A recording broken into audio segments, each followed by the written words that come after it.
Bonjour. Bonjour. Merci d'être venu. Je pense que votre présence en nombre est significative de la situation que nous connaissons. Cette situation me semble avant tout révélatrice. C'est-à-dire que l'épisode que nous avons connu, celle du refoulement d'un avocat étranger à son entrée dans le sol sénégalais, permet de rompre un certain nombre d'illusions sur l'état du système politique sénégalais et de la nature du régime auquel mon client s'oppose aujourd'hui.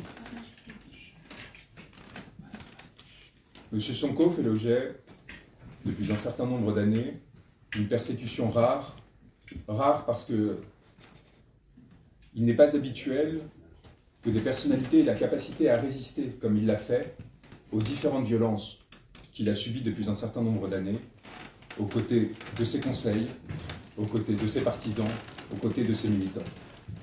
Lorsque je suis venu à Dakar, j'avais pleinement conscience de l'importance de ce procès, de, évidemment, la pantalonnade qu'essayait de mettre en place le régime, ce simulacre de démocratie et de justice pour justifier l'élimination politique, mais potentiellement aussi physique, d'un opposant.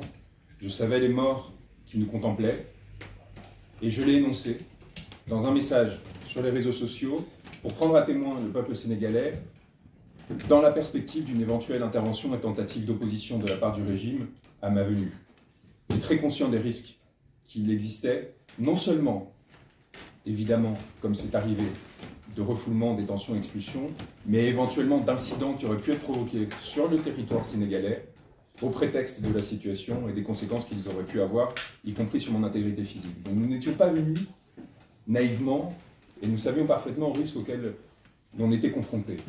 On avait appris, peu avant mon arrivée, que l'Élysée avait dépêché une mission en toute urgence, juste après ma désignation, sur le sol de Dakar, avec la numéro 2 de la cellule de l'Élysée en personne, qui s'était rendue au palais présidentiel afin de tenter, selon les mots de l'Élysée, de trouver une solution à la situation politique du Sénégal. Et donc on se retrouve dans une situation où la France encore considère qu'elle a à intervenir dans le jeu supposément démocratique du pays pour décider ce qui devrait intervenir, quelles doivent être les décisions de justice qui sont prises, quels sont les opposants qui ont le droit ou non de se présenter aux élections et dans quelles conditions. Cela fait des années que M. Sonko dénonce ces interventions.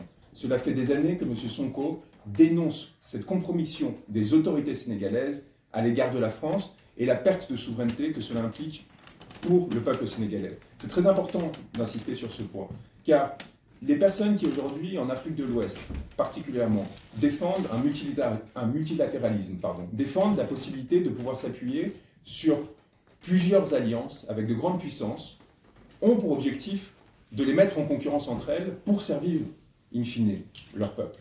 Ceux qui le font pour accaparer des ressources sont des traîtres. Ceux qui le font pour améliorer la compétitivité de leurs économies, pour améliorer les investissements dans leur pays, sont des personnes qui travaillent pour le peuple. Il me semble que M. Sonko n'est tombé dans les travers d'aucun de ses pairs et n'a à aucun moment cherché à remplacer un colonisateur par l'autre. Il cherche à recréer une souveraineté sénégalaise, redonner au peuple le contrôle notamment sur ses ressources, à un moment où l'augmentation de l'exploitation des ressources gazières et pétrolières rend particulièrement avide et violente cette caste politique, ce qui explique les tensions qui sont en train de monter dans la perspective des élections de février 2024, ce qui explique par ricochet la tension et la violence que l'on tente d'infliger aux avocats et à tous ceux qui essayent d'empêcher le déraillement des procédures supposément démocratiques qui doivent avoir cours au Sénégal. Aujourd'hui, le régime sait parfaitement que si M. Sonko se présente, il sera élu président du Sénégal. Il sera le prochain représentant du peuple sénégalais et avec un espoir qui se lèvera pour l'ensemble du territoire, du règlement de la Casamance à la question de la situation et des ressources gazières, pétrolifères, la répartition des ressources de façon générale, l'intégrité territoriale du pays et aussi une évolution géopolitique majeure qui inquiète encore une fois la France, qui craint de perdre l'un de ses derniers soutiens en Afrique de l'Ouest et peut-être en Afrique francophone avec la Côte d'Ivoire, soutien qu'elle est prête à tout pour garder, y compris en faisant refouler un de ses ressortissants sur le territoire de Dakar, en demandant à M. Macky Sall d'y parvenir, de façon à éviter une alliance politique qui pourrait être générée entre la force d'opposition et des représentants comme moi, d'une partie de la population française qui est aujourd'hui lourdement opposée à M. Macron. Car il ne faut pas se tromper aussi sur ce point. M. Sonko n'a pas fait appel à moi seulement en tant qu'avocat et en tant qu'avocat pénaliste. M. Sonko sait parfaitement ce que je représente en France et l'importance d'une alliance qu'il doit constituer alternative au régime corruptif qui aujourd'hui lie le Sénégal et la France. Il sait l'importance pour le Sénégal, pour le peuple sénégalais, de s'allier au peuple français. Car il faut rappeler que le peuple français n'est pas responsable du pillage, de l'extorsion, de la colonisation qui ont touché les peuples d'Afrique de l'Ouest ces dernières décennies. Ce sont ces élites qui se sont enrichies, ce sont ces élites qui ont profité de ces liens, ce sont ces élites qui encore aujourd'hui se font inviter régulièrement au palais présidentiel pour se voir répartir des ressources. Et lorsque M. Sonko fait appel à des individus qui luttent contre la corruption de ces élites à l'étranger, il cherche à faire miroir avec son combat. M. Sonko s'est fait connaître sur la scène sénégalaise par sa dénonciation de la corruption des élites, par son intégrité. Il intervient dans les médias étrangers en montrant des photos de Thomas Sankara pour s'intégrer justement dans cette longue perspective de lutte pour l'émancipation des peuples en Afrique de l'Ouest contre leurs élites, contre la corruption et contre l'asservissement à des puissances étrangères. C'est exactement ce que nous faisons en France. Et c'est exactement pourquoi, lorsque nous payons le prix au Sénégal de cet engagement, nous savons très bien qu'il est le reflet de notre engagement en France. Est-ce que cela implique que nous soyons venus comme politiciens, comme agitateurs, comme militants sur le territoire sénégalais? Pas du tout. Et c'est pour ça que cette inquiétude qui a germé au sein du pouvoir sénégalais a ricoché de l'inquiétude qui naissait à l'Élysée. Et la conjonction de ces inquiétudes a provoqué cet acte qui est délétère et catastrophique pour le pouvoir actuel pour une raison très simple, c'est qu'il permet de révéler, de montrer que tout ce qui se passe sur le territoire sénégalais, en fait, n'est qu'une simagrée de démocratie, une simagrée de justice. Et je sais à quel point il est difficile parfois de faire connaître les abus que l'on subit sur son territoire à l'étranger. Et mes confrères sénégalais, qui depuis des années souffrent de violations extraordinaires de leurs droits et de leur capacité à exercer leur magistère, qui encore le 30 mars, pendant que j'étais refoulé, arrêté puis refoulé par 7 hommes en armes dès ma sortie de l'avion, qui m'indiquaient que c'était une façon de me rendre hommage du fait de mon importance, qui disaient qu'ils raconteraient à leurs petits-enfants qu'ils avaient arrêté Juan Branco, et qui en même temps étaient d'une agressivité extraordinaire pour essayer de m'intimider dans un premier temps jusqu'à ce que je réussisse à calmer les choses en essayant de me saisir mes documents, mes ordinateurs et tout ce que j'amenais au procès pour prouver l'innocence, car c'est très important de répéter, l'innocence de M. Sonko, la nullité des procédures. Eh bien, ses confrères sénégalais, il faut le rappeler, il faut insister, ce qui m'est arrivé à l'ensemble de l'équipe de défense de M. Sonko, car ils ont été expulsés de la salle d'audience. Et donc, ce qui m'est arrivé n'est qu'une image d'une situation plus générale par laquelle, entre la ville morte que l'on a organisée à Dakar pour s'assurer que le peuple ne puisse pas se faire entendre ce jour-là, et les expulsions d'avocats qui visaient à réussir le simulacre de procès que l'on mettait en place, qui ne visait qu'une chose, à s'assurer que la décision qui avait été prise entre le palais présidentiel et l'Élysée, qui consistait à calmer les choses entre guillemets, mais c'est dire le niveau de dépendance de l'appareil judiciaire dans ce pays, où on se retrouve avec des réquisitions d'1 an ferme, de 2 ans avec sursis, et une décision qui finalement reste sous le seuil de l'inéligibilité. Par miracle, par hasard, soudain, pourquoi? Parce que l'on a changé quelques heures auparavant le juge. Et pourquoi l'on a changé quelques heures auparavant le juge? Comment cela se fait qu'alors que l'affaire était déjà renvoyée, c'est-à-dire que le tribunal était saisi? C'est-à-dire que le juge en question devait présider à cette audience. Pourquoi il ne l'a pas fait? Eh bien tout simplement parce qu'on a cherché à lui imposer un accord politique qu'il a peut-être refusé, qu'en toutes circonstances on a trouvé quelqu'un qui l'accepterait, et que cet accord, comme l'a rappelé Maître Pierre-Olivier Sur, mon confrère qui s'est déshonoré en plaidant devant une salle vide, qui s'est déshonoré en plaidant alors que son confrère du même barreau était refoulé au même instant parce qu'il ne faisait pas partie du camp présidentiel, parce que lui, contrairement à Monsieur Sur, à Maître Sur, n'allait pas faire des salam-alek au palais présidentiel pour essayer de montrer de quel côté il était et de cette façon s'assurer sa capacité à pouvoir plaider, qui s'est déshonoré enfin en justifiant mon expulsion, en prétendant que j'aurais appelé à l'insurrection, en prétendant que j'aurais traité de tyran M. Sall, qui a démontré sa tyrannie, en me refoulant et en refoulant l'ensemble de mes confrères. Je ne l'avais pas dit jusqu'alors. J'avais dit que le 30 mars, l'on saurait s'il y avait l'avènement d'un régime tyrannique. L'on saurait si la nature démocratique du régime sénégalais était encore existante ou pas. Et j'avais dit, on saurait si M. Sall, son Excellence M. Sall, comme l'a rappelé le ministre de l'Intérieur, si M. Sall allait transformer ou non ce pays en un désert démocratique. Alors pour les Sénégalais, il est évident qu'ils n'avaient pas besoin de cet élément supplémentaire pour le savoir. Les 14 morts de 2021, les morts lors des manifestations suivantes, les 500 arrestations de militants du PASTEF ces 15 derniers jours l'avaient démontré, mais aussi l'absence par l'Assemblée nationale de capacité à siéger depuis l'année dernière. Tous ces éléments suffisent en vérité à démontrer que tout cela n'est qu'une apparence et n'est qu'une pantomime. Et le dernier espoir du peuple sénégalais, c'est la possibilité de s'exprimer par l'élection, de réussir à renverser ce régime pacifiquement. Mais que veulent-ils? Veulent-ils la révolte? Est-ce cela qu'ils veulent? Le sang, les morts une nouvelle fois? Est-ce à ce prix qu'ils sont prêts à s'accrocher au pouvoir, à accaparer les ressources naissantes et cette inégalité qui monte au sein même de la capitale, qui se voit avec ces écarts de richesse, ces produits de consommation de luxe qui commencent à émerger dans une partie du territoire pendant que tout le reste continue à souffrir, y compris de la faim? Sont-ils prêts à cela pour s'accrocher à ce pouvoir? C'est la question aujourd'hui qui se pose au peuple sénégalais, et c'est la question qui doit être posée directement à M. Sall. Et s'il continue, parce qu'il y a évidemment des conséquences secondaires, l'épuisement de M. Sonko, voilà l'objectif. L'objectif, c'est de jouer avec ses nerfs, c'est de le faire varier, d'essayer de le mettre dans des contradictions, de dire « mais vous voyez, nous ne vous avons pas condamné à l'inéligibilité, mais on fait appel par le parquet quand même ». On fait appel par le parquet, pourquoi? Parce qu'on veut quand même essayer, peut-être, de vous déstabiliser, de voir jusqu'où vous serez prêt à résister ou pas. Et l'on veut voir si vos partisans seront capables de se mobiliser à chaque fois, et l'on verra si face aux menaces, par exemple, des forces armées, là vous serez peut-être en mesure de reculer ou vous tenterez la mise en tension. Est-ce que les forces armées vont nous suivre ou pas? On joue avec le feu. On joue avec le feu et avec une situation qui peut dégénérer. Et là, c'est en cela que les violations des droits fondamentaux, les violations des droits de la défense, les violations et les interpellations, les arrestations, les refoulements, les suspensions de confrères, c'est là que l'importance de ces circonstances prend toute son ampleur. Parce que ces droits font barrage à la violence. C'est choses qui peuvent sembler formelles, une chose qui ne concernerait que l'élite. Ce sont des éléments fondamentaux pour protéger derrière les populations qui sinon devront se saisir de leur propre destin, devront se mettre en première ligne pour défendre leur souveraineté et en payeront chèrement le prix. Et M. Sonko est extraordinairement raisonnable, essaye de calmer les choses, vous l'avez vu pour le 3 avril, recommence en fait dans une optique où il essaye de gagner du temps et du terrain pour pouvoir se présenter aux élections présidentielles en 2024 et gagner légitimement le pouvoir et surtout sortir de là où ils sont, ceux qui sont aujourd'hui au pouvoir. M. Sonko fait partie d'une coalition qui compose de nombreuses forces politiques, il n'est pas seul, et ce n'est pas en l'affaiblissant, lui, qu'ils réussiront à détruire l'opposition. Il faut qu'ils aient conscience de cela.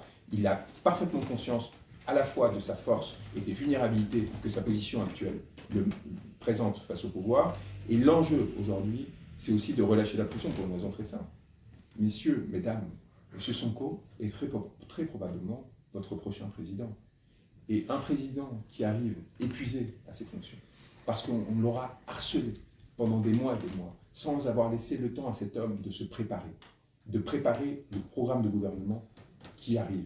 M. Sonko, depuis des années, le fait. Depuis des années, publie des ouvrages, travaille sur l'éducation, sur les vraies solutions, ainsi de suite, s'assure justement que ce travail est fait. Et on essaye de le faire oublier, de lui faire oublier le peuple sénégalais. Et on essaye de le présenter comme quelqu'un qui serait obsédé par son propre destin. C'est ça l'objectif. Quand vous harcelez quelqu'un, quand vous harcelez un opposant, évidemment, il est obligé de se défendre. Et vous le faites parler de lui plutôt que du peuple, et vous essayez de créer un écart. Ça ne fonctionnera pas. M. Sonko est fondamentalement lié à sa terre, fondamentalement lié à son peuple, et ne tombera pas dans ce piège. Mais vous ayez conscience de la stratégie qui est adoptée, des conséquences qu'elle peut avoir, et de la fragilisation générale qui peut intervenir pour le peuple sénégalais. Nous avions préparé, et je vais vous dire un mot avant évidemment de répondre à vos questions, sur l'aspect purement juridique. Parce qu'encore une fois, nous avons parfaitement conscience de la dimension et de la nature fondamentalement politique de cette procédure. Nous avions préparé des conclusions d'unité et de relax que l'on va vous partager. Et on va vous les partager pour une raison très simple.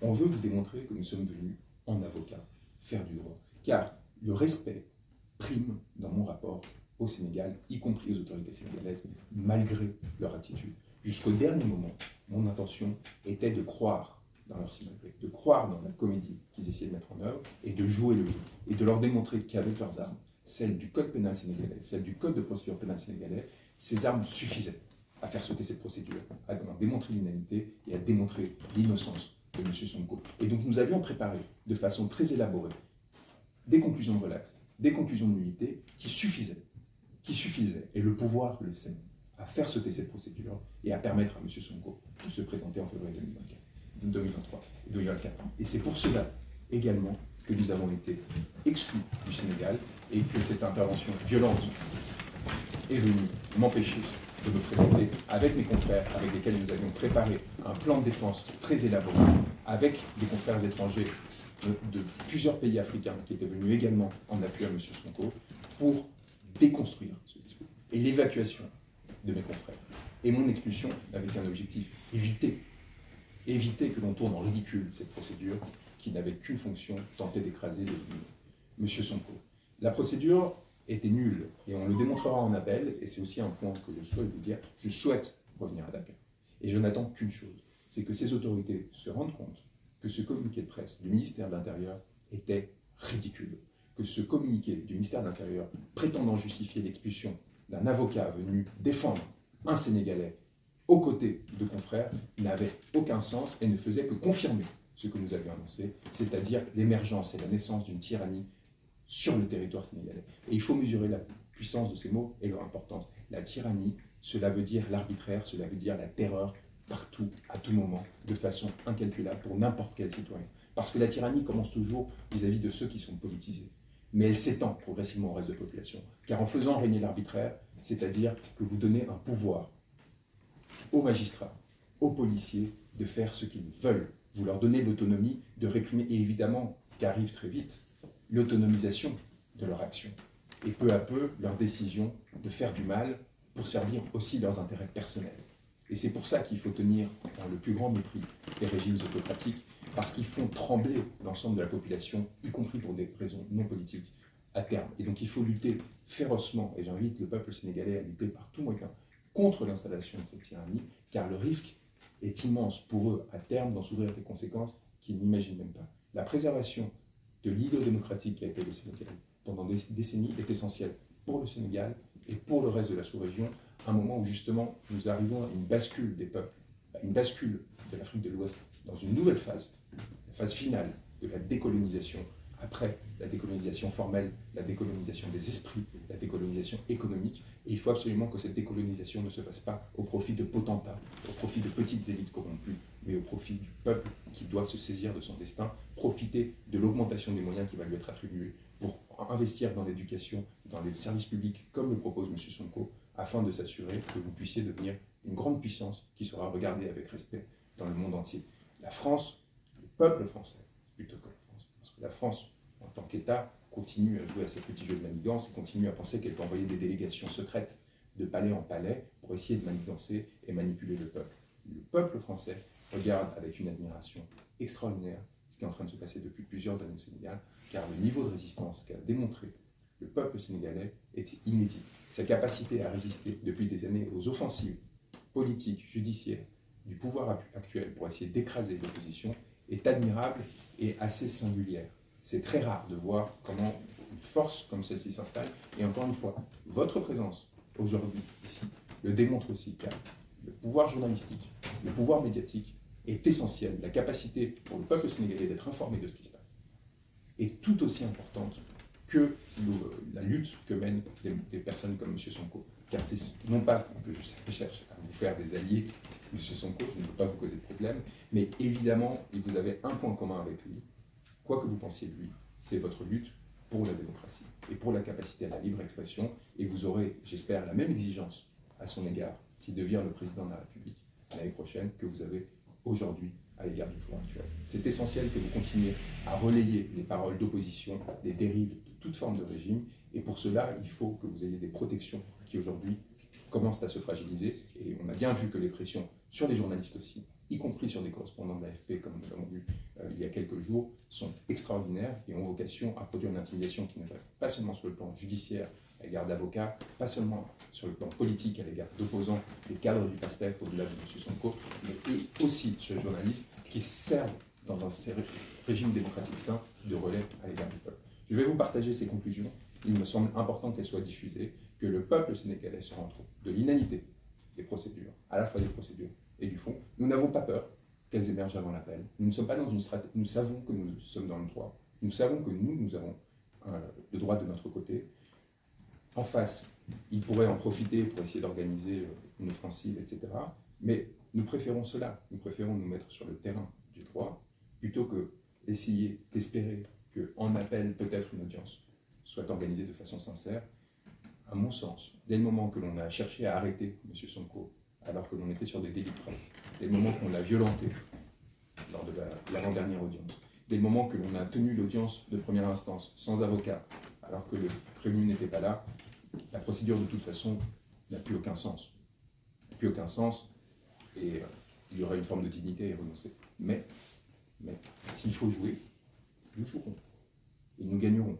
Et nous gagnerons pour une raison très simple, parce que nous vous transmettrons ces arguments en avance, parce que le procès, nous allons le tenir aussi en dehors de la salle d'audience. Nous allons donner au peuple sénégalais la possibilité d'entendre nos arguments, d'y avoir accès, et à partir de là, chacun pourra penser et se déterminer si oui ou non M. Sonko a produit un faux, non.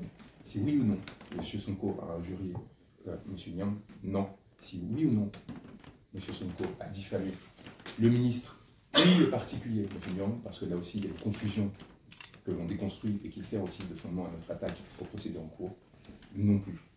Aucun de ces trois chefs d'inculpation n'est fondé, aucune de ces procédures n'était légitime, et elles tomberont, que ce soit par la force du droit ou que ce soit par la force de la vérité.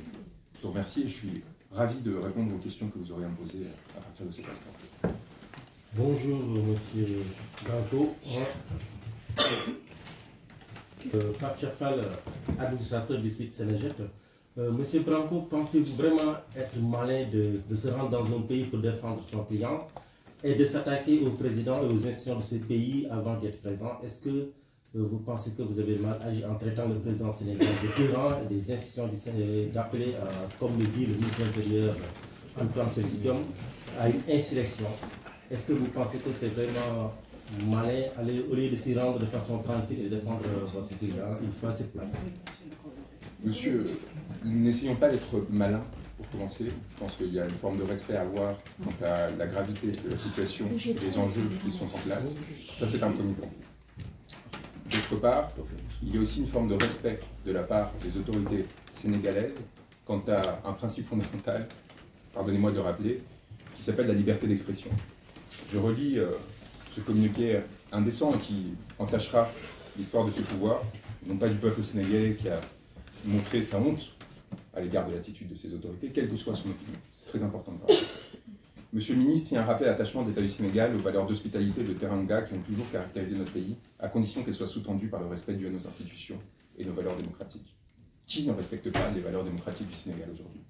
Qui, en expulsant un avocat qui a dit qu'une audience de première importance allait déterminer si l'on transformait le Sénégal en désert démocratique ou non, et si une tyrannie arrivait, non pas en disant que son Excellence M. Sall était un tyran, mais que l'audience du 30 mars permettrait de savoir si il choisissait la voie de la tyrannie ou non.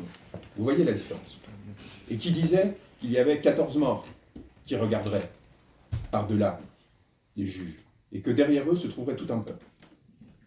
Si cela, c'est un appel à l'insurrection, si le rappel de l'importance des principes fondamentaux d'une démocratie, de la nécessité qu'elle soit installée sur la souveraineté populaire, que le peuple, au nom duquel se fait justice, soit entendu et soit respecté, et ait le droit d'être représenté dans l'élection démocratique. Si c'est cela un appel à l'insurrection, alors l'insurrection est un droit sacré. Alors la tyrannie en effet est installée. Et alors ce communiqué finit par établir ce qu'il était censé dénoncer, à savoir que M. Sall ne respecte pas son peuple et ne respecte pas l'autorité démocratique dont il est censé être le garant en tant que président du Sénégal. Et un avocat, dans le cadre d'une défense d'un opposant politique, n'a non seulement le droit, mais le devoir de dénoncer cela, de porter cette parole, de prendre le risque pour son client et de s'assurer qu'il sera entendu par-delà les difficultés qui pourraient lui être faites en tant que citoyen sénégalais. Il est essentiel, non pas pour insulter le peuple sénégalais, mais au contraire pour l'aider à se défendre et à se protéger, sur sollicitation de l'un de ses représentations, sur invitation, non pas de M. Sall, que je sache, le Sénégal ne lui appartient pas. Que je sache, le peuple sénégalais reste souverain de savoir qui peut venir ou non sur son territoire. Et si l'un des membres de ce peuple sénégalais, en l'occurrence M. Sonko, un éminent membre, décide d'avoir dans son équipe d'avocats, constituée de 30 avocats sénégalais, un avocat français, espagnol, qui vient soutenir cette cause, qui vient tenter de porter la parole, qui vient tenter de faire contrepoids à l'arrivée de sorciers blancs qui cherchent à manipuler la démocratie sénégalaise, et qui le fait ouvertement, non pas justement par ces manigances qui ont détruit la démocratie sénégalaise et qui continuent de la détruire, mais qui vient ouvertement dans une fonction d'avocat, sincère, sans jouer à des jeux de palais, de cour, pour porter une parole qui soit complémentaire de celle de ses confrères. Ce n'est pas à M. Sall de décider. C'est à l'État de droit, c'est-à-dire aux institutions démocratiques, d'accueillir cette personne, de le laisser s'exprimer, de laisser porter cette parole et de repartir tranquillement sans avoir été entre-temps intimidé, brusqué, mis dans une cellule, privé de ses capacités de communication pendant des heures, avant d'être renvoyé comme si c'était quelqu'un qui venait piller le territoire. Qu'est-ce que l'on fait lorsque Marine Le Pen vient au pays? Visiblement, on l'accueille au plus haut niveau alors qu'elle a des discours racistes. Depuis des années qu'elle porte des discours discriminatoires, qu'elle participe à la violence dont souffrent les Sénégalais lorsqu'ils cherchent à venir en France, qui eux souffrent au quotidien justement de ces pratiques barbares qui consistent à expulser, à traiter selon l'origine ou selon la forme de pensée de façon délétère des individus, des êtres humains. Cette personne qui alimente la haine, elle n'est non seulement reçue avec des honneurs, mais éventuellement, selon certaines sources, paraît-il, est financée. Sur quel fondement? Et en tirant des ressources d'où? Des Sénégalais qui sont exploités, qui travaillent durement pour essayer de survivre, et l'on distribue des millions sans aucune difficulté. Et il faudrait justifier que parce que j'ai dénoncé les dérives qui touchaient mon client, non pas en colon qui arrive pour expliquer aux Sénégalais ce qu'ils doivent penser, etc. Non, pour porter la voix, la parole d'une personne qui est enfermée chez lui, que l'on empêche de faire campagne, que l'on empêche de porter sa parole, qui a besoin de représentants de relais de tout ordre, burkinabé, français, espagnol, européen, asiatique, qu'importe, qui a besoin d'un maximum de personnes qui viennent s'assurer que l'on n'écrasera pas les millions de personnes qui le défendent derrière lui, qui viendra s'assurer que malgré son contrôle judiciaire qui l'empêche d'aller à l'étranger, des liens seront tissés avec les peuples du monde entier pour s'assurer que lorsqu'il deviendra président du Sénégal, les intérêts des Sénégalais seront défendus sur l'ensemble du territoire mondial et que, justement, il n'aura pas à pâtir des années d'isolement qu'il a subies. Vous voyez la stature d'homme d'État, M. Sonko, qui prévoit les conséquences de ces années d'aridité et de lutte qu'il a dû mener, et qui voit les fragilités que cela pourra produire s'il arrive au pouvoir, et qui cherche à les compenser de façon intelligente, qui ne va pas chercher un avocat de l'establishment en France, qui vient chercher un opposant politique, car il sait que c'est la seule façon pour lui demain de préserver son indépendance, de ne pas dépendre de sorciers blancs, de ne pas dépendre de personnes qui sont liées à des réseaux d'influence qui à son tour viendraient coaguler et alimenter et influencer son action politique. Il sait que s'il veut le respect et être respecté par des personnes et qui respecteront sa parole souveraine et qui ne chercheront pas à l'influencer, il doit venir chercher des gens comme nous. Et M. Sall, au contraire, qui aime les larbins qui viennent de l'étranger pour essayer de lui faire croire qu'il est l'homme suprême en échange de quelques ressources, eh bien M. Sall se trompe s'il pense qu'il va pouvoir atteindre ce rapport à la souveraineté et à la dignité que M. Sonko a démontré. Une question, deux petites questions s'il vous plaît. Cheikh Sidou Sylla, je suis le correspondant de RFM en France et l'administrateur du site Info 15. Alors, pour bon nombre de Sénégalais, cette crise s'explique par la volonté du président de la République de vouloir briguer au nouveau mandat. Est-ce que vous, en tant qu'avocat, vous faites aussi ce lien? La deuxième question, en tant qu'avocat français, est-ce que vous avez comme objectif aussi d'internationaliser cette affaire Sonko, surtout auprès des partenaires sénégalais? Sur le premier point, que ce soit M. Sall ou un homme lige, parce qu'il y a toujours cette possibilité pour M. Sall, c'est-à-dire de faire naître une candidature dans les prochains mois s'il voit que la pression de l'Élysée est trop importante, puisque visiblement c'est la seule chose qui l'influence, c'est la seule chose qui permette d'un coup de relâcher la pression au niveau judiciaire sur un opposant, ou au contraire de la renforcer, même si on voit bien qu'il y a des factions au sein du pouvoir. On voit bien que l'appel du parquet montre que la capacité de M. Sall à contrôler son pouvoir commence à s'effondrer, ou en tout cas à se fragiliser. On voit bien aussi, avec des communiqués comme celui-ci, que le niveau général de l'espace politique contrôlé par M. Sall commence à faiblir. La courtisanerie, voilà ce qui produit ce genre de communiqué. Voilà ce qui produit la médiocrité. Lorsque votre assise politique se réduit, eh bien la qualité de ceux qui s'approchent de vous, elle aussi. Et on se retrouve avec des gens qui ne sont fidèles à vous que parce qu'ils n'auraient jamais pu espérer avoir ces fonctions, si ce n'est par une forme de loyauté absolue, dont dépendent les pouvoirs qui sont fragiles. Alors M. Sall pourra se présenter lui-même. Visiblement, le droit ne compte plus au séminaire.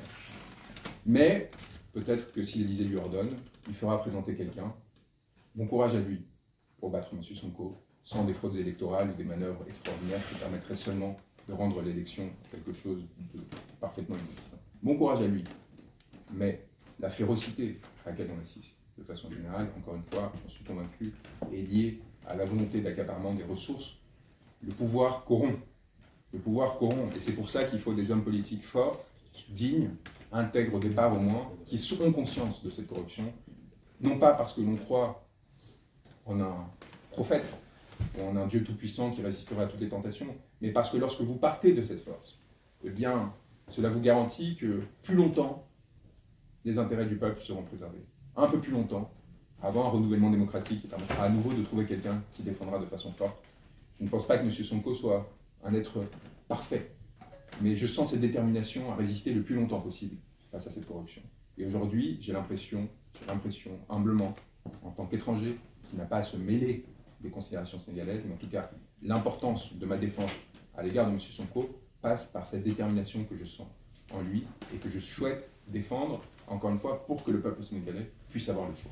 Quel que soit son choix final, que la possibilité puisse intervenir, et que, dans l'espoir que M. Sonko participe à cette redistribution des ressources, qui est essentielle pour le développement du Sénégal, mette en place le programme qu'il a affirmé vouloir développer, notamment sur l'éducation, dans son livre Solutions et ainsi de suite, un programme de développement qui rende le Sénégal plus démocratique et qui permette de faire du Sénégal un allié puissant du peuple français lorsque lui aussi s'émancipera de ces tutelles oppressives. Deuxième question sur l'internationalisation. Et sur l'internationalisation, écoutez, encore une fois, j'ai répondu déjà brièvement, mais j'y reviens.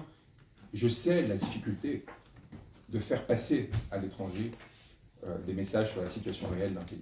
Combien de personnes à l'étranger savent la situation de l'Assemblée nationale sénégalaise? Combien de personnes à l'étranger savent la situation de l'opposition et des événements récents? Le seul moment où on a réussi à briser ce mur de verre, c'est quand il y a eu des morts. C'est quand il y a eu des violences physiques extraordinaires qui permettaient en fait de montrer le niveau d'intimidation qui sont arrivés. Notre objectif, c'est de contourner ces difficultés. Et quelque part, quel grand hommage en effet qu'ils m'ont rendu en m'expulsant un individu qui avait une certaine renommée à l'étranger, parce que ce faisant, sans avoir à passer par la violence, sans avoir à passer par des épisodes critiques, on arrive à faire parler. Et c'est très important en effet que l'on arrive à faire parler, tout simplement pour qu'il y ait une prise de conscience. Non pas pour chercher à influencer les autorités, non pas pour chercher l'appui de la France, des États-Unis ou quoi que ce soit auprès d'eux. C'est le peuple sénégalais qui seul se libérera et s'émancipera. Et c'est d'ailleurs, il me semble, le discours de M. Sonko. Mais pour qu'il n'y ait plus de complaisance à l'égard de M. Sall, pour qu'on ne croie plus dans les balivernes qu'il tente de raconter lorsqu'il prétend que tout fonctionne parfaitement, que c'est seulement un agitateur un peu secondaire, accusé de 1000 crimes, qui est en train d'essayer d'enflammer le pays, et que l'on voit la réalité. Il n'y avait aucune... Vous voyez, cette expulsion, elle est magnifique parce qu'il n'y avait aucune justification possible à celle-ci. On voit bien, de façon assez pitoyable, ce qu'on a essayé de construire pour, a posteriori, quand ils ont vu, en fait, que ça faisait scandale. C'est seulement dans un second temps qu'ils ont essayé d'expliquer. Ils pensaient pouvoir enterrer la chose discrètement, ils se sont trompés. Donc, cet événement, il est important en cela, en ce qui sert de révélateur, en ce qu'il n'y a pas d'excuse possible, il n'y a pas de provocation, il n'y a pas de violence préalable, il n'y a rien qui en fait permette de justifier pour M. Sall l'acte qu'il a décidé, car par ailleurs, c'est aussi en honneur de voir que tout un président ait eu peur à ce point de mes mots. Vous voyez, ça dit quelque chose, peut-être de notre force, et peut-être aussi de sa fragilité. Sur le plan des droits humains, avez-vous, Ibrahim Ndiaye, IK News, donc avez-vous prévu avec votre client de mener des actions sur le plan international? Parce qu'on constate de nombreuses pertes humaines depuis le début. Aussi, par rapport à la situation dans les prisons sénégalaises, où c'est évident que de nombreuses personnes qui y reviennent racontent qu'il y a des fois dans des cellules, dans des chambres, plus de 100 personnes. Est-ce qu'avec votre client, vous avez prévu de mener des actions au niveau de la justice internationale? Avec mon client, avec mes confrères, Baba Sissé, Chefro et Cheba, qui sont des gens extraordinairement courageux, avec la trentaine d'avocats qui travaillent sur cette affaire, de nombreuses hypothèses sont sur la table. L'une d'entre elles, évidemment, vous le savez, j'ai travaillé à Cour pénale internationale auprès du le premier procureur de la Cour pénale internationale. Après avoir été son stagiaire, il m'avait recruté. Ça m'avait permis notamment de rencontrer Abdoulaye Wade, Idriss Déby et un certain nombre d'autres personnes dans des circonstances extravagantes, dans des grands hôtels parisiens, enfin dans des situations qui m'avaient permis de voir déjà une partie de la dépravation d'une partie des élites néocoloniales qui avaient été installées sur les territoires ouest africains et centrafricains. Je connais très bien le droit international pénal. Et je sais très bien quelles sont les conditions qui peuvent s'imposer justement dans la perspective d'une potentielle procédure pour crimes contre l'humanité à l'égard d'un certain nombre de dirigeants sénégalais et en particulier de M. Macky Sall. Et je sais que les 14 morts de 2021, et je sais que les répressions postérieures lors des manifestations, les morts épisodiques, comme on dit, un peu hasardeuses, sorties de nulle part, peuvent constituer des crimes contre l'humanité si elles font l'objet, si elles sont le fruit d'une politique systématique ou généralisée d'attaque contre une population civile. C'est ça les exigences qui sont établies par le statut de Rome concernant les crimes contre l'humanité. Donc cette possibilité existe et Macky Sall devrait y réfléchir. Devrait penser aussi à son avenir, à la suite. Parce que peut-être qu'il voit son avenir en ne regardant que les rivières d'or que charrie la présidence du Sénégal aujourd'hui. Ce qui ne devrait pas être le cas d'ailleurs. Le contrôle des ressources de la part d'un politicien ne devrait constituer qu'en décider comment est-ce qu'elles sont réparties et redistribuées au peuple, pas au sein d'une élite et d'une petite classe. Qu'importe. Peut-être qu'il est aveuglé par les reflets d'or qui viennent de son contrôle des ressources que lui permet sa position politique actuelle et son dévoiement. Mais il devrait réfléchir à la froideur des géoles, des cellules dans lesquelles il m'a ponctuellement placé, et au devenir plus triste, plus terrifiant, qui pourrait l'attendre s'il continuait sur une voie qui, au détriment du peuple sénégalais, produirait la mort, produirait la violence, comme parfois il semble en avoir la tentation. Et nous, en tant qu'avocats, nous avons pour fonction, évidemment, de nous préparer à toute hypothèse et de permettre à M. Sonko, à ses alliés, au peuple sénégalais, le cas échéant, d'enclencher des procédures qui mènent M. Macky Sall dans ces territoires et dans ces eaux-là. Donc, il y a là une décision fondamentalement politique qui devrait être prise par M. Sonko et ses proches, décider si l'on rentre dans l'irrémédiable, une confrontation absolue, qui ne passe pas justement par la mise en danger du peuple sénégalais, mais par l'activation du droit à des niveaux que M. Sall ne peut pas contrôler et que l'Élysée, évidemment, peut influencer. Et c'est pour ça aussi que Macky Sall s'accroche autant à l'Élysée. Car il sait très bien que son devenir, à l'intérieur ou en dehors du pouvoir, passera par la capacité de l'Élysée à le protéger. Et nous savons l'influence que la France a sur ces institutions internationales. Nous savons aussi la force que peut avoir la saisine de ces institutions par un peuple en colère de par la mort de certains des leurs. Et donc, à partir de là, c'est une porte qui est ouverte, qui méritera d'être réfléchie, d'être préparée, et le cas échéant, selon l'évolution de la situation au Sénégal, et la capacité de M. Sall à comprendre qu'il a aussi beaucoup à perdre en jouant à ce jeu, de se dessaisir démocratiquement de son pouvoir et de laisser la place à une opposition ou à une succession qui soit démocratiquement élue, ou au contraire, jouer un rapport de force qui pourrait être très coûteux et délétère à son compte.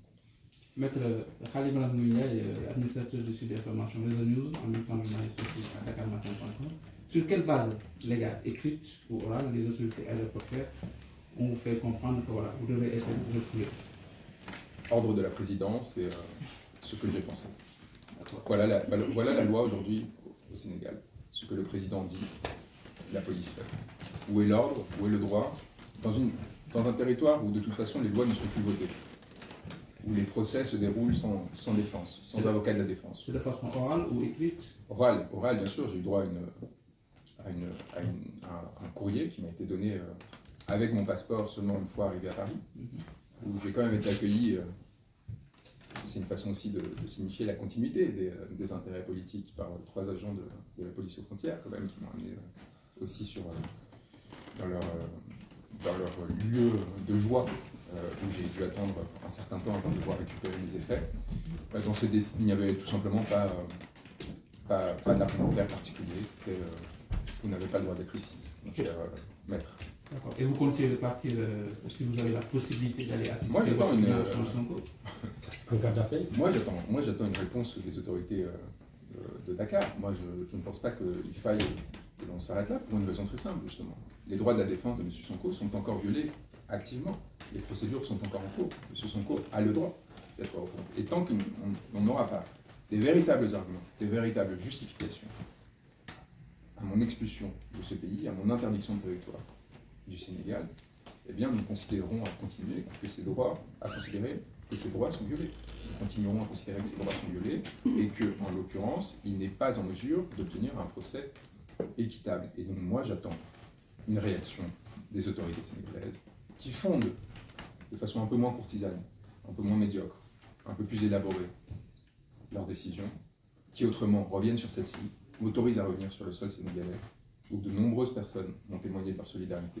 Et je leur en remercie parce qu'ils font l'honneur de leur pays et ils s'assurent et ils permettent de s'assurer qu'il n'y a pas de confusion entre des autorités politiques qui sont au bord de l'imposture et un peuple qui, lui, est en désaccord profond avec des attitudes qui sont adoptées.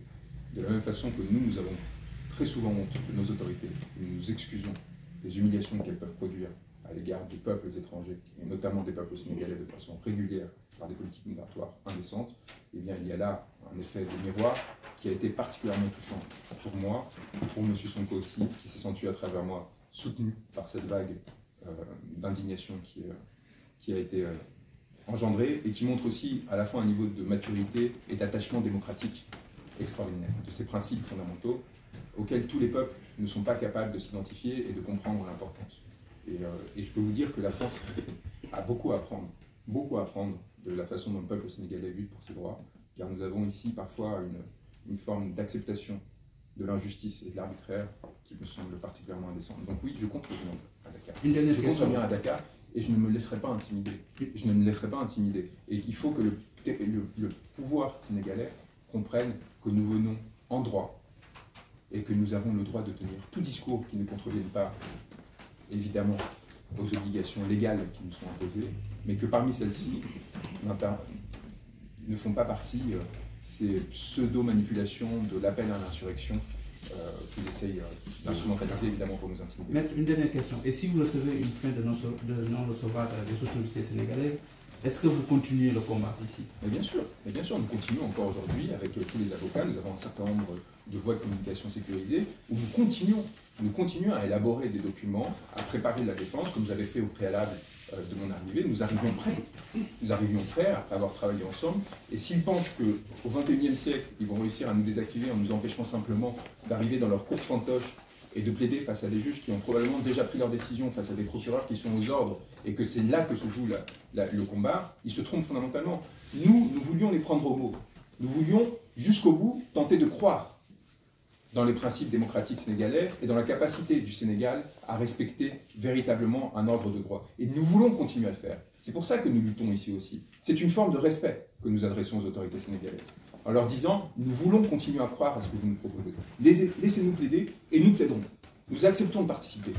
Malgré tout ce que l'on voit, malgré toutes les manipulations auxquelles on est confronté, nous acceptons de participer à ces scènes judiciaires qui sont pourtant très largement défavorables à M. Sonko, aux intérêts de M. Sonko, et très largement contrôlées par le pouvoir. Car jusqu'au bout, nous voulons alimenter ce système démocratique et cet état de droit sénégalais. Jusqu'au bout, nous voulons nous assurer que tout aura été fait à l'intérieur de ce cadre, et non pas par l'extérieur, non pas par la révolte, comme ils essayent d'y pousser les partisans de M. Sonko, non pas par la violence. Nous aurons essayé de défendre ces droits et nous continuerons à le faire. Nous ne céderons pas à ces provocations, nous ne céderons pas à ces intimidations, nous ne céderons pas à ce chantage. Bon, c'est ma dernière question. À vous entendre parler, on a l'impression que tout se joue à l'Élysée. En tout cas, pour résoudre cette crise politique, qu'est-ce qui pourrait l'expliquer? Mais qu'est-ce que Macky Sall sans l'Élysée aujourd'hui? Un homme qui n'a plus le soutien de son peuple, un homme qui peine à avoir une autorité sur les différentes factions du pouvoir. Un homme qui est obligé de nommer des courtisans à des postes aussi importants que le ministre de l'Intérieur, que le ministère de l'Intérieur, pour essayer de s'assurer un semblant de cohésion sur un pouvoir déliquescent. Qu'est-ce que Macky Sall aujourd'hui sans l'appui de l'Élysée? Et qu'est-ce que cela dit de ce pouvoir? Qu'est-ce que cela dit de ce pouvoir qu'une telle dépendance existe à l'égard d'une puissance étrangère? Qu'est-ce que cela dit de la nécessité de ressouverainiser le peuple sénégalais, de l'émanciper de ses liens post-coloniaux et d'enfin réussir à tisser des alliances, qu'elles soient régionales ou internationales, qui permettent de ne dépendre de personne, ni des Russes, ni des Chinois, ni des Français, ni des États-Unis, de l'ensemble des territoires, de l'ensemble des populations qui ensemble justement doivent se battre pour que chacun puisse se déterminer sur son propre territoire, sur sa propre terre, sur son propre pays. Aujourd'hui, Macky Sall ne participe pas à ça. Aujourd'hui, Macky Sall, en expulsant un avocat étranger qui venait simplement faire son office, montre son inféodation à l'égard d'autres pouvoirs et montre sa fragilité. C'est désolant et je l'appelle, non pas sous forme de défi, mais justement pour l'amener à se respecter lui-même, à respecter le peuple sénégalais et à montrer sa force, à revenir sur sa décision, à me laisser venir sur le territoire sénégalais, à me laisser m'y exprimer devant ces tribunaux, laisser le droit s'appliquer, laisser le débat intervenir et à partir de là, voir si justement il est véritablement fort, si M. Sonko est véritablement innocent ou non, et ensuite justement laisser se dérouler selon les procédures de l'état de droit, les procédures électorales qui suivront. Que M. Sall ait ce courage, qu'il ne cherche pas à se faire appeler son excellence, qu'il ne cherche pas à emprisonner la moindre personne qui dit qu'il aurait une forme potentielle de tyrannie derrière lui. Qu'il ait ces forces-là qui, seules, incitent au respect et seules suscitent une forme de dignité et d'honneur.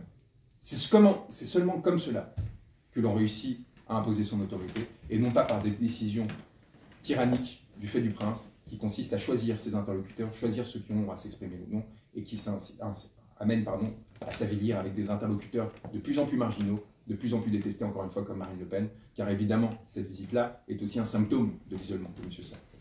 Et ainsi un symptôme de sa fragilité et de son incapacité à trouver des relais légitimes et institutionnels. Et cela, encore une fois, est aussi dangereux pour le peuple sénégalais. Et il ne faut pas que le peuple sénégalais pâtisse de cette fragilité, de ce pouvoir.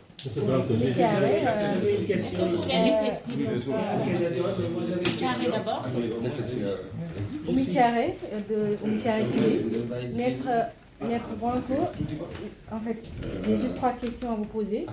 Déjà, j'aimerais savoir pourquoi Maître Franco fait aussi peur au Sénégal, parce que ce n'est pas la première fois qu'on est un avocat français ou bien un avocat de l'extérieur venir plaider pour son client au Sénégal. On l'a vu d'ailleurs avec mon confrère Pierre-Olivier Sûr qui a eu droit au tapis rouge le même jour. C'est-à-dire comme quoi, selon que vous défendrez une personne ou l'autre, je n'ai pas l'impression de faire peur au Sénégal. Au contraire, j'ai eu l'impression d'une vague de soutien et d'amitié extraordinaire de la part de très nombreux Sénégalais qui étaient heureux de voir des personnes qu'ils considèrent probablement comme intègres et engagées dans une lutte similaire à la leur sur leur territoire, sur leur pays, venir se joindre à eux et les accompagner et se mettre à égalité à leur côté, derrière eux-mêmes, pour les soutenir, les défendre, les protéger. Donc je pense que c'est ça que ça a ressenti. Et pourquoi est-ce que mes mots ont fait si peur à un pouvoir? Parce qu'il est fragile tout autant que parce que nous sommes forts. D'accord. Et la deuxième question, c'est est-ce que vous vous préparez à une éventuelle élimination de Ousmane Sonko? Parce que beaucoup y pensent. On a vu à chaque fois qu'il y a procès, ses droits sont bafoués. Il a été plusieurs fois malmené par les forces de l'ordre. Est-ce que vous, en tant qu'avocat, pensez-vous préparer une riposte au niveau de la sécurité? On voit bien l'accélération du calendrier là sur l'appel sur la question de la diffamation. Quel est l'objectif?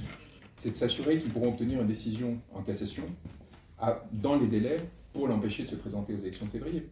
Vous voyez que malgré nos recours, ils réussissent à intervenir. Mes très estimables confrères font un travail extraordinaire, notamment auprès de la CEDEAO déjà, pour évidemment avec une espérance très mitigée au regard du fonctionnement réel de ces institutions, pour essayer de s'assurer que tous les recours seront épuisés de façon à ce que cette offensive juridique soit contrée.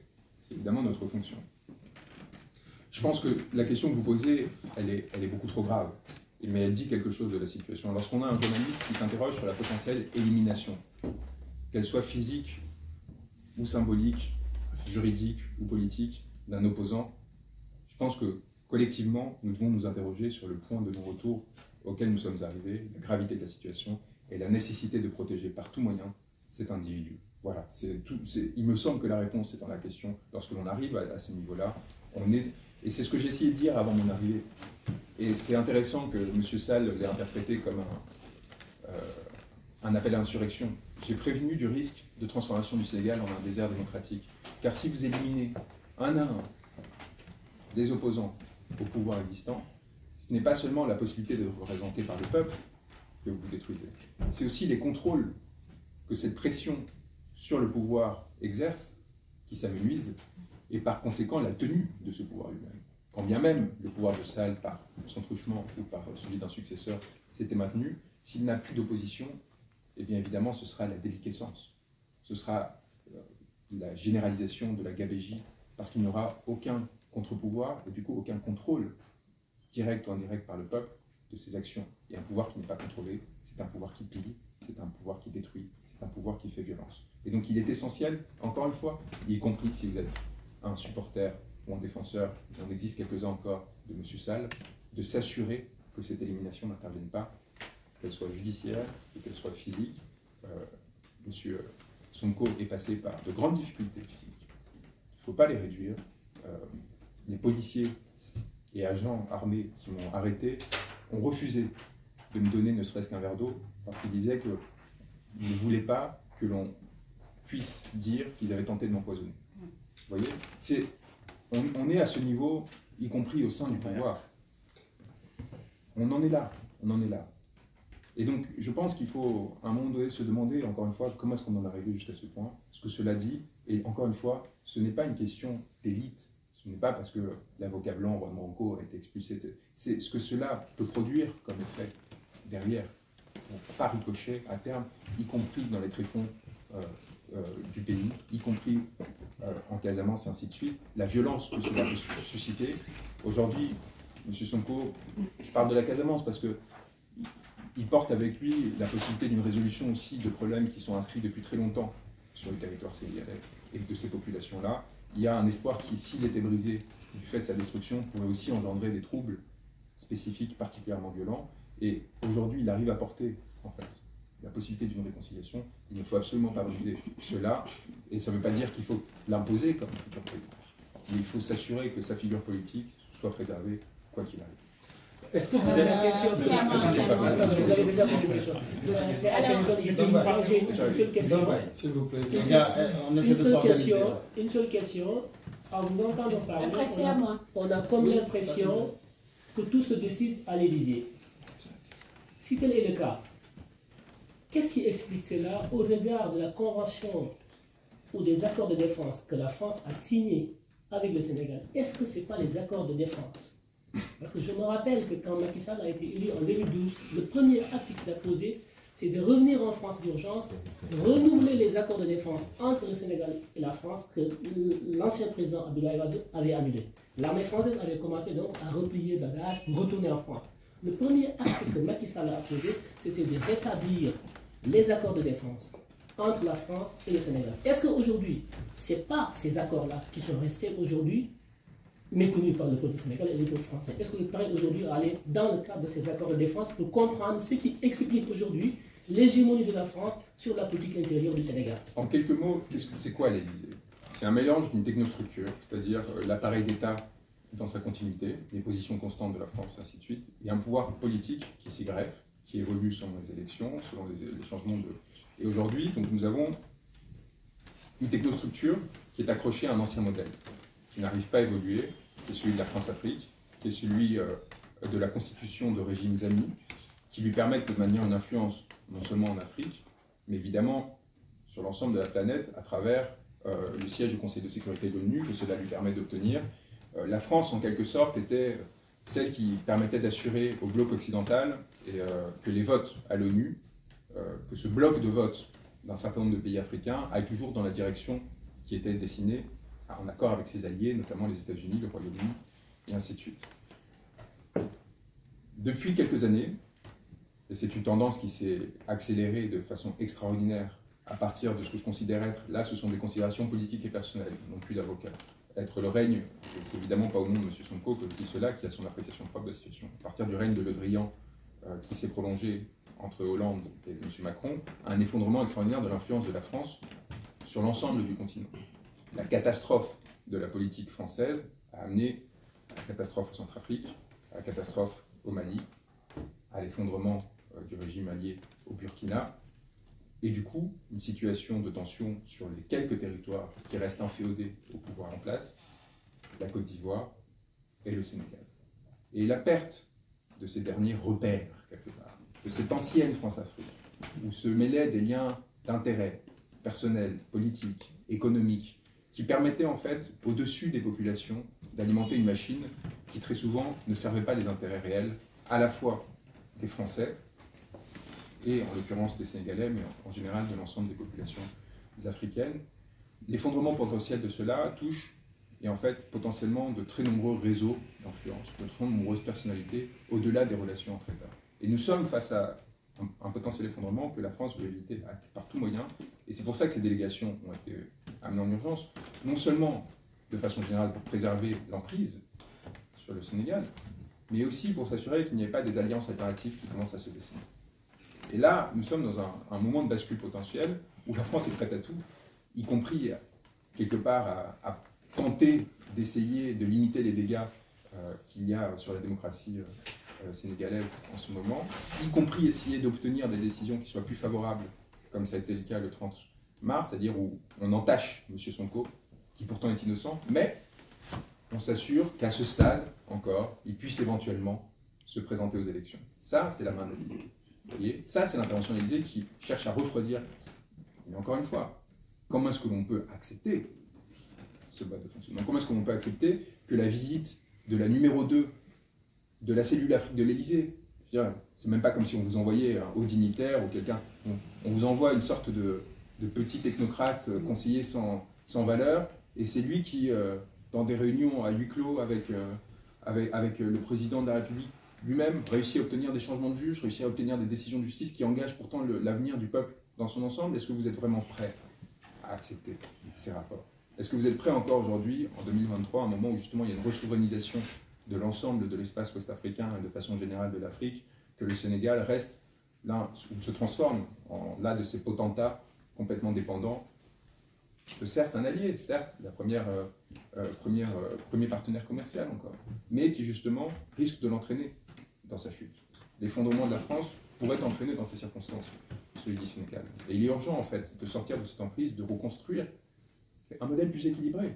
M. Sonko ne dit pas expulsons tous les Français, rompons tous les liens et détruisons ce qui nous restait. M. Sonko le dit lui-même, nous avons une langue en partage, du fait de circonstances historiques très particulières, qu'il ne faut jamais oublier, mais il y a nécessairement, c'est là, créer des liens qu'on ne peut pas rompre du jour au lendemain. Mais il faut évidemment le faire à partir d'une position souveraine à nouveau, une position de force. Et c'est ce discours qui me semble raisonnable, vous voyez, qui n'essaye pas d'enflammer les choses, qui ne prétend pas du jour au lendemain qu'on va trouver des solutions miracles et compagnie, et qui, à mon sens, fait la valeur, entre autres, politique. La dernière, je rebondis sur ma question.